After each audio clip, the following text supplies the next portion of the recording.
So welcome to the William Hill FWA podcast. I'm joined today by Simon Peach of the Press Association. He's their England expert, covers England. He'll be watching that game against Colombia coming up. That's it's make or break. We've just been watching Spain go out of the tournament. What other surprises can we get? I know. I mean, to be fair, my heart was racing through my chest watching that penalty shootout. So it doesn't bode well if England do come down to that. I mean, it's a huge match. It's hard to believe that we could all be packing up on Wednesday.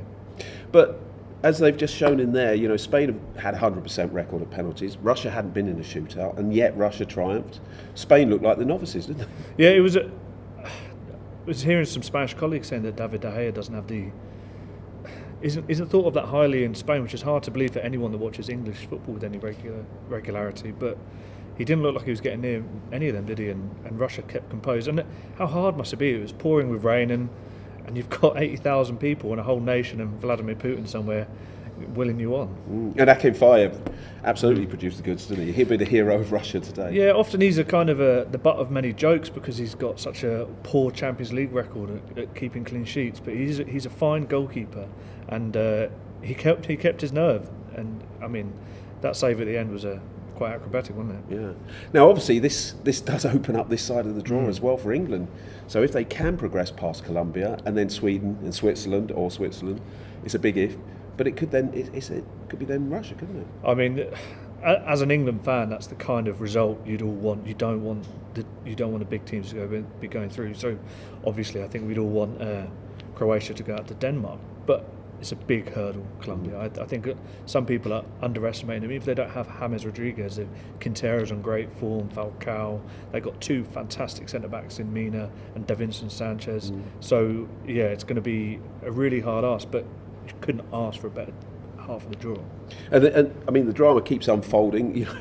We saw it last night. We saw Argentina go out. We saw Portugal go out. Messi's gone. Ronaldo's gone. Iniesta's now gone. All these big names are dropping by the wayside. It's a World Cup of surprises, isn't it? It is, and it's a World Cup for you to create your own legacy. I mean, look at Kylian Mbappe and what a wonderful game he had against Argentina. And Harry Kane, I know he's only played 2 games, but he scored 5 goals, and that's an incredible turnaround. An incredible record. So I think everyone will be willing him on in this big game against Colombia. And obviously, for England's point of view, the Belgium was a chance to rest players. Now they'll all be coming back. Can you see any changes? Maybe possibly Danny Rose coming in, or any other changes in that side? I mean, Danny Rose is probably the one that I'd make, just because he is an out and out fullback, and I like his pace, I like his directness, and he's been able to blow away the cobwebs against Belgium. Although Ashley Young's done a good job. I mean, I think it's going to be basically the side that faced Tunisia, and why wouldn't it be in?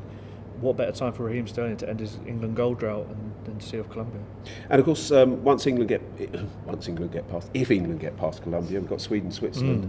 That, you know, on paper doesn't look too tough opposition, but it's as I said, in this World Cup, anything can happen, can't it? Yeah, and I mean, look.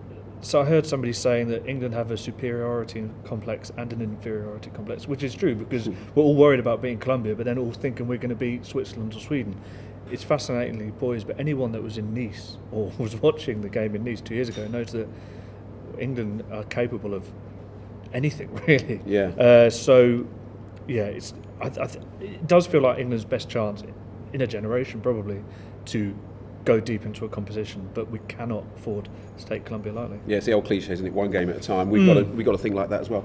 But Brazil still the outright favourites, clear favourites, and they're just showing glimpses in games that, if it all comes together, they'll be very hard to beat. It's glimpses, but when they click into gear, I mean, not many sides that go on deep and go on to win the tournaments tend to start flying out the blocks, and those that do tend to taper off. I mean, Coutinho's been brilliant.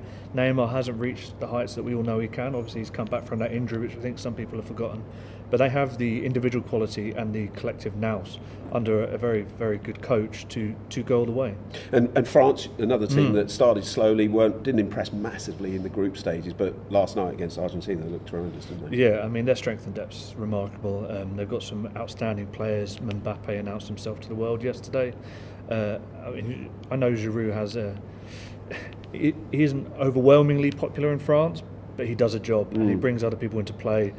Pogba, I thought, looked good. His range of passing was excellent yesterday on the whole, and they've got people that like Pavard, I don't think many people had heard of before this tournament, but I mean that goal, I think that's my favourite of the tournament, and he's a good player. I wouldn't be surprised if we open up the papers tomorrow and see him linked to a few English clubs. Yeah.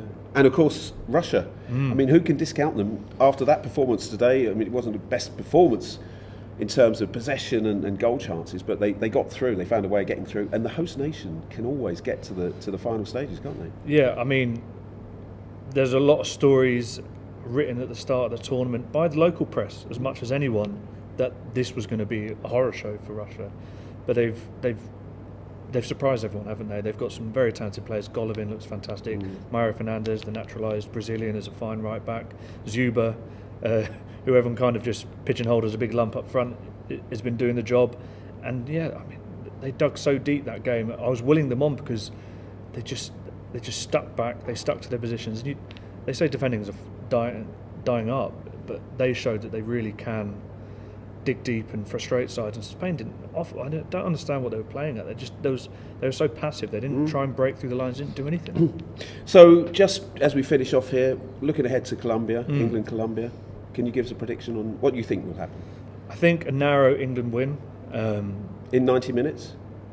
Yes, but I'm not very good at betting, as William Hill can attest. It's I just feel England have it. Resting the players, James Rodriguez being a doubt, even if he does play, he won't be at full fitness. The big question for me is how our three defenders cope with the attacking midfielders trying to pick holes, and Falcao, who's a wily old fox. How are we going to cope with them? They have two fantastic centre-backs, as I alluded to, in Mina and Sanchez, but if they don't lump the ball into the box every time, if they can find a way of playing around them, then I think we'll do all right. Fantastic. Simon, thanks for your time, and this has been your latest William Hill FWA podcast. Keep coming back for more.